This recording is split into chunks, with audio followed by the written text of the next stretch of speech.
I was like barely online this weekend. And I mean that very, very sincerely. Friday, my daughter had a school thing, so she wasn't in daycare. So on like, as soon as my stream ended, I took her to like some indoor playgrounds, came home, made dinner, ate, woke up in the morning, rode my bike, took her for a freaking, class, took her out for lunch after the class, took her to the playground, blah, blah, blah. We were out like the whole weekend, right? Come back, step into Apollo's chat for like 5 seconds when he's playing the Elden Ring DLC. And I'm like, man, it's immediate. Like, I'm telling you, for your safety, you need to leave your house Saturday and Sunday. You don't need to leave all day. But like, I stepped into Apollo's chat. He had already beaten the DLC. It had been out for less than 3 days at that point.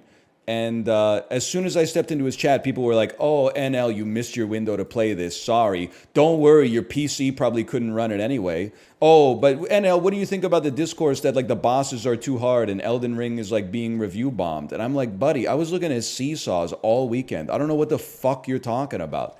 I don't know who the hell Mesmer the glistening is and fucking... There's a lion, I guess, and there's little fragments you got to pick up, and if you get the fragments, you get strong or whatever. Like, I don't know what's going on, man. Being outside is incredible. It's pretty cool sometimes. Although I will say, like, I think parents, like, with their first kid and parents with their second kid are in, like, a whole different world. Like, on Friday, I took my daughter to or maybe it was Thursday night, I took my daughter to a playground. And she started playing with another girl who was like the same age. And then, so she's 3, right?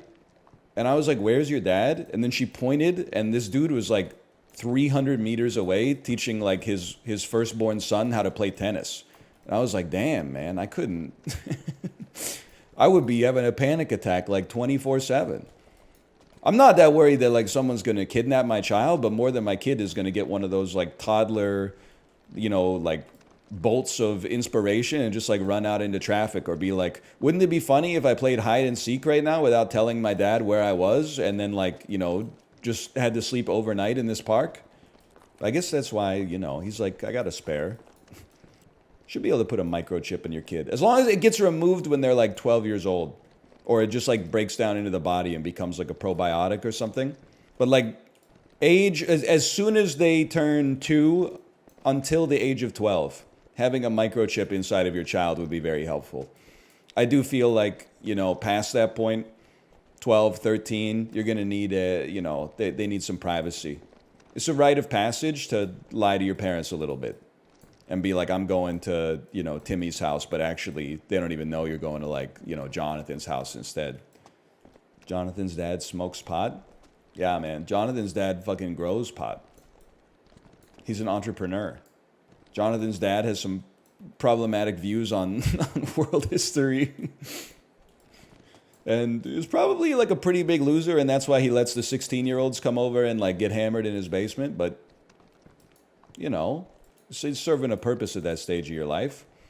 And when he starts talking about like, the history of the 20th century, you just say, wow, dude, that's crazy. And like, don't listen too hard.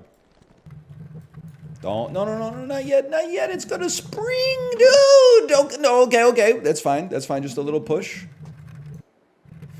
You're an expert on seesaws? Dude, I thought it was like bad enough.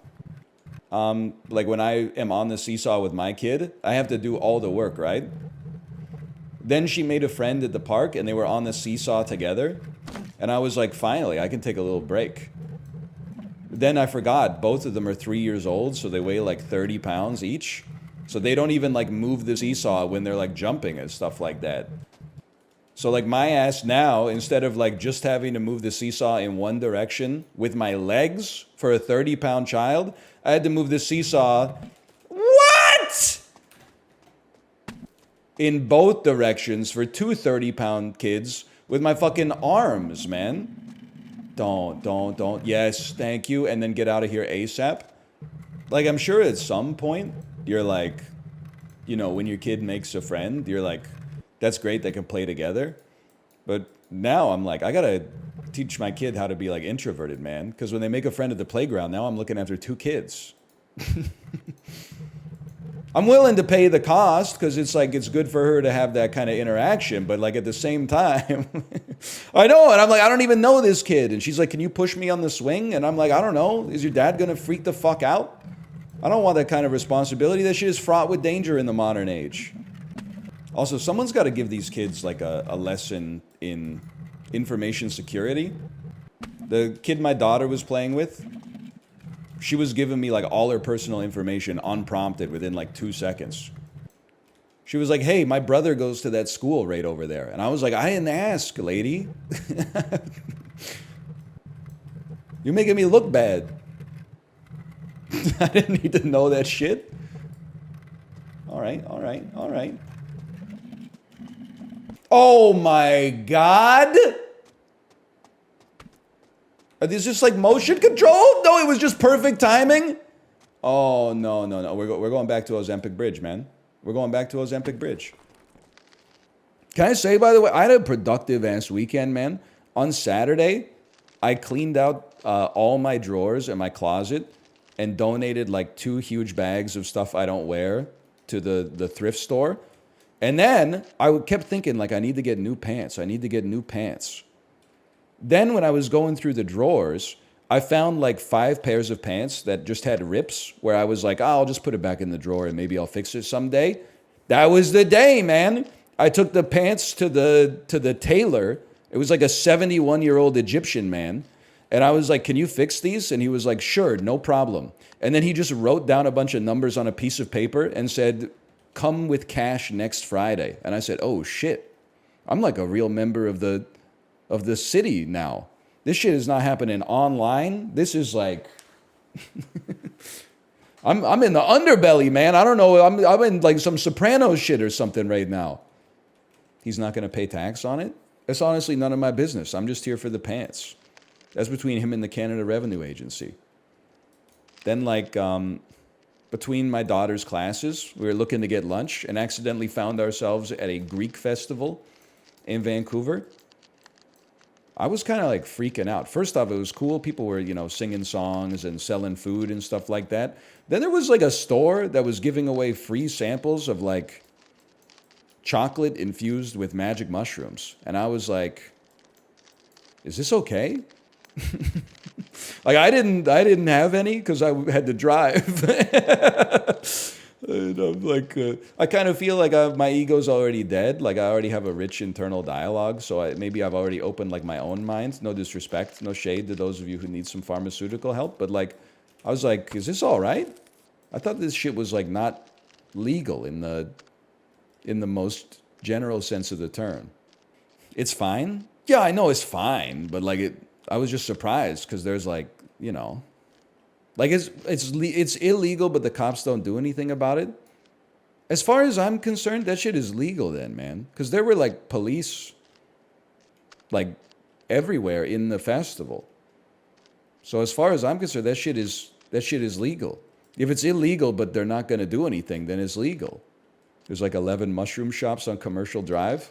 Yeah, okay, buddy, but that's Commercial Drive, okay? This was Kitsilano. They got a different sort of culture out there. On Commercial Drive, I'd be like, render unto Caesar that which is Caesar's. But we were out there on like West Broadway and Blenheim or something like that. I was like, you're going to cause somebody to have like a crisis out here, man. Somebody who's just out here trying to get like, you know, the pineapple sticky rice at Banana Leaf, and all of a sudden they're like, we're all part of a collective consciousness made of the same stardust. Like, what are you doing here? We've even got one of those mushroom shops in Marpole, South Vancouver. Yeah, but that's, I don't know, man. I don't know what goes on in Marpole, honestly. Dude, I went to a board game store this weekend. Honestly, like part of the reason is that on the weekends, I got to get the fuck out of the house or I lose my mind. I mean, did you hear I cleaned out my whole closet on Saturday? Like I'm at the point where I'm like, I got to get out of the house or I'm just going to start like, I don't know, dusting, the chore that like you only do when you're bored. Catch me and my daughter walking out of the store with the last copy of Candyland. Played like an hour and a half of Candyland with my daughter. And you know a sad story? Well, she's 3. It's not really sad. But like after we stopped playing Candyland, like we went to bed. She woke up the next day. Around lunchtime, I was like, what are you doing? And she was like, I'm playing Candyland. She was playing Candyland by herself. was like, we gotta get you like a a playmate or something. She was in the lab, dude.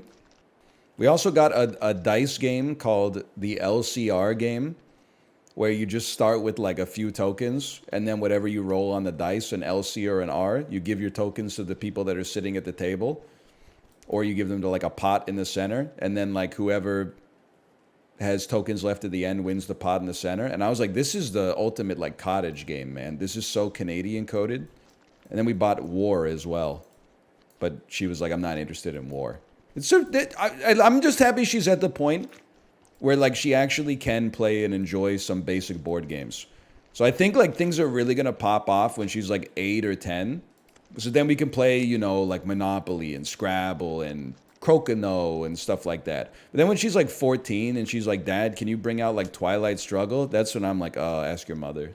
I don't want to get into that shit. Monopoly Son or Twilight Struggle Daughter? I gotta go Monopoly Son, man. Absolutely. -2. Listen. I've made my peace with the board games. I love board games, especially when they become digital. So like all the rules and scorekeeping and stuff is abstracted. My problem with board games as someone who doesn't play them that often is that I feel like it's hard to fall in love with a board game and learn the ins and outs when you like go to a board game night and you learn the rules, play the game one time, and then people are like, okay, let's now play the game that I brought. And then they bust out like another game that is like, takes 30 minutes to read the instruction manual and set up. And then like the first game, you don't even know what you're doing because people are like asking questions through their turns and stuff like that. And you're like, I feel like you should only own like one complex board game. And then like after you finish playing Sushi Go, you could be like, do you guys want to bust out the fucking, you know, whatever, something more complicated. And then you could play it like, well, once a month for 10 years and really like start to appreciate the strategy and stuff like that. Instead, I'm like, what the fuck, man? I just learned the rules and now I don't know. I like learn the rules, play the game for 3 seconds, get my ass beat. And then it's like, okay, time to not play Motai Nai for another 8 years. And then someone busts it out in 2032 and they're like, have you ever played this before? And I'm like, well, yeah, but no, I don't remember what the fuck was going on. This is why charades, man. Charades is everlasting. Not clashing, not at all. Just some friends who are doing a little acting. Is he far along? I'm not even pregnant, you jerk. What about Kerplunk? Dude, they gotta bring back easy board games. The Czech Republic fucked us, man, by like making every board game be like, it's got like some grand vizier on the cover holding a ruby with like a spyglass on, and then it's like, the goal of the game is to get 72 initiative tokens. And you're like, oh, here we fucking go. How about Kerplunk? It's a tube full of marbles supported by sticks. You pull out the sticks, if the marbles fall over, you lose. We gotta be a proper country again, man. How about Rebound? Flick a ball bearing. Where it lands, you get that many points. The end. Now see you in 6 hours. That's true. Kids just used to hit each other with sticks in the yard. Fucking blow up those like fluorescent light bulbs on each other's slacks. He's 40-year-old virgin posting. Oh, what a movie, man. Can I also say I did a good deed this weekend? When we were eating at that Greek restaurant, they were really busy, okay? So I asked for the bill. I didn't know, although now that I think about it, I guess like it makes sense. I didn't really know that it's up to the server to punch in the total on the card reader when they pass it to you. I don't know where I assumed that maybe like they had an electronic record of the bill and then they just like clicked and dragged it onto the, you know, whatever would send it to the card reader before they brought it to your table or something. But anyway, so I looked at the bill. Bill was $89.50. I looked at the card reader. It says $69.50. And then the server like walked away. And I was like, oh, excuse me. The total is wrong. And then she looked at it and she was like, oh, did your card not go through? And I was like, no, the total is wrong. And she's like, oh, I didn't have my glasses on. Thank you. That was very nice. I kind of thought she would be like, here's some baklava for the road, but like that's not why we do it. But it would have been a nice gesture. But we're keeping local businesses afloat, people, by paying the amount of money that it said that something would cost on a menu instead of relying on a bank error in our favor. Yo, man, open up. Yo! Open up, man. What do you want, man? My girl just caught me. You let her catch you? I don't know how I let this happen. With who? The girl next door, you know. Man! I don't know what to do. Say it wasn't you! Alright. Honey came in and she caught me red-handed, creeping with the girl next door. Picture this, we were both butt naked, banging on the bathroom floor. How could I forget that I had given her an extra key? All this time she was standing there, she never took her eyes off me. How you fucking me out while your pillar? Let's press and a witness for the king of pillar. You better watch your back before she turn into a killer. Let's review the situation, you get caught in her. To be a true player, you have to know how to play. If she say it like a bitch, day. Never been to a word when she say. And she claims that well, you tell her, baby, no way. But she caught me on the counter. Wasn't me. Saw me banging on the sofa. Wasn't me. I even had her in the shower. Wasn't me. She even caught me on camera. Wasn't me. Saw the marks on my shoulder. Wasn't me. Heard the words that I told her. Wasn't me. Heard the scream getting louder. Wasn't me. She stayed until it was over. I need to find the low part. And she caught me red-handed, creeping with the girl next door. Picture this, we were both butt naked, banging on the bathroom floor. I had tried to keep her from what she was about to see. Why should she believe me when I told her it wasn't me? Thank you know that you're really out of sex. Take a low flex. A bloody hell's a favorite complex. Please believe me, better change your specs. You know she's a go bring a whole heap things from the past. And all the better is to know low-fi math. Quick fun goes to know how to talk. But if you ask a gun, you know you better run fast. But she caught me on the counter. Wasn't me. Saw me banging on the sofa. Wasn't me. I even had her in the shower. Wasn't me. Caught me on... Someone said he sounds like Batman on drugs. It got me so Wasn't good. me. It's not me. She stayed until it was over. It's not me. Honey came in and she got me red-handed, creeping with the girl next door. Picture this, we were both butt naked, banging on the bathroom floor. How could I forget that I had given her an extra key? All this time she was standing there, she never took her eyes off me. Gonna tell her that I'm sorry for the pain that I've caused. I've been listening to your reason, it makes no sense at all. We could tell her that I'm sorry for the pain that I've caused. You may think that you're a player, but you're completely lost. That's why I sing. Honey came in and she got me red-handed, creeping with the girl next door. Picture this, we were both butt naked, banging on the bathroom floor. How could I forget that I had given her an extra key? All this time she was standing there, she never took her eyes off me.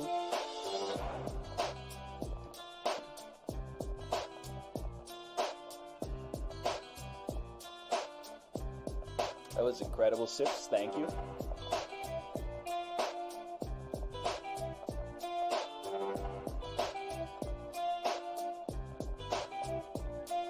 It wasn't me. It wasn't me.